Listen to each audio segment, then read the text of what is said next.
ഇടവേളയിലേക്ക് പോകുന്നതിന് മുമ്പ് ഇപ്പോൾ മുസ്ലിം ലീഗ് നേതാവ് PK കുഞ്ഞാലിക്കുട്ടി സംസാരിക്കുന്നു.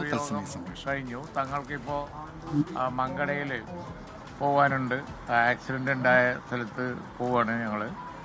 അപ്പോൾ ഡൽഹിയിൽ നിന്ന് തീരുമാനം വെയിറ്റ് ചെയ്യാണ്. ഞങ്ങളിപ്പോൾ ഈ മീറ്റിംഗ് എല്ലാ കാര്യങ്ങളും തങ്ങളെ ഓതറൈസ് ചെയ്തു.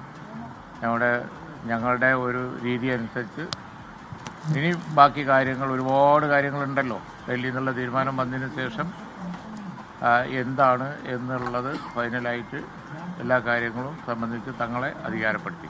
അതാണ്.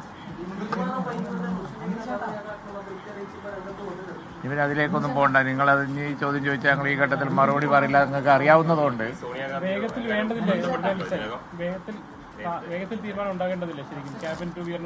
അതെ അതെ അല്ല, അത് ഇതിനകം ആരും ബന്ധപ്പെട്ടിട്ടൊന്നുമില്ല.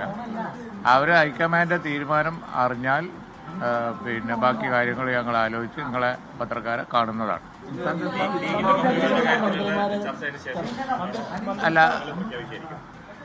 എല്ലാ കാര്യങ്ങളും സംബന്ധിച്ചും തങ്ങൾ അധികാരപ്പെടുത്തിയിട്ടുണ്ട്. സംസ്ഥാനത്ത് ഇപ്പോൾ ഭരണസ്തംഭനം തുടരുകയല്ലേ ഇപ്പോൾ? ഇല്ല, ഇതൊക്കെ ഒരു യൂഷ്വൽ പീരീഡല്ലേ. ഒരാഴ്ച ആകുമ്പോഴത്തേന് സ്തംഭനമാകുമോ? ഇനി ഭരിക്കാൻ പോകുന്ന UDF ആണെന്ന് ഉദ്യോഗസ്ഥന്മാർക്കൊക്കെ അറിയാം. അതുകൊണ്ട് അവർ വെയിറ്റ് ചെയ്യുള്ളൂ. വേറെ എവിടെയും പോയി ഉത്തരവ് വാങ്ങൂല.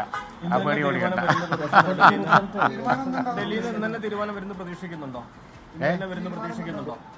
അല്ല, അത് നിങ്ങളൊക്കെ പോലെ തന്നെ ഞങ്ങളും പ്രതീക്ഷിക്കുന്നുണ്ട്. കാരണം എന്താണെന്ന് വെച്ച് കഴിഞ്ഞാൽ ഈ അധികം തീരുമാനം വൈകൂലല്ലോ. അതൊക്കെ റെസ്പോൺസിബിൾ മാറ്റർ അല്ലേ. അവരവരെ സമയം എടുക്കട്ടെ. എന്നിട്ട് അവർ തീരുമാനം പ്രഖ്യാപിച്ചു കഴിഞ്ഞാൽ ഞങ്ങൾ തങ്ങൾ അധികാരപ്പെടുത്തിയിട്ട് തങ്ങൾ ബാക്കി കാര്യങ്ങൾ നിങ്ങളോട് പറയും. മുഖ്യമന്ത്രി ചർച്ചയിൽ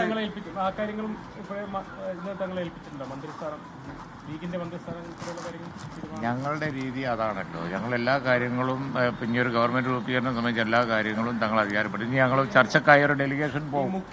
തീരുമാനം വന്നു കഴിഞ്ഞാൽ മുഖ്യമന്ത്രി ചർച്ചയിൽ VD സതീശനാണോ ലീഗ് പിന്തുണക്കുന്നത്?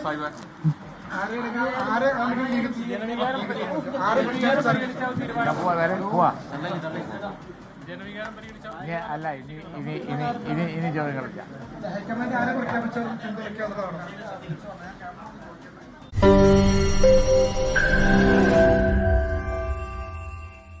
ലോകത്തെവിടെയായാലും ഏത് സമയത്തും 24 വാർത്തകളും ഓഗ്മെന്റഡ് റിയാലിറ്റി പാക്കേജുകളും എക്സ്പ്ലെയിനറുകളും വിശദമായി കാണാൻ ഞങ്ങളുടെ YouTube ചാനൽ നിങ്ങൾക്ക് സബ്സ്ക്രൈബ് ചെയ്യാം.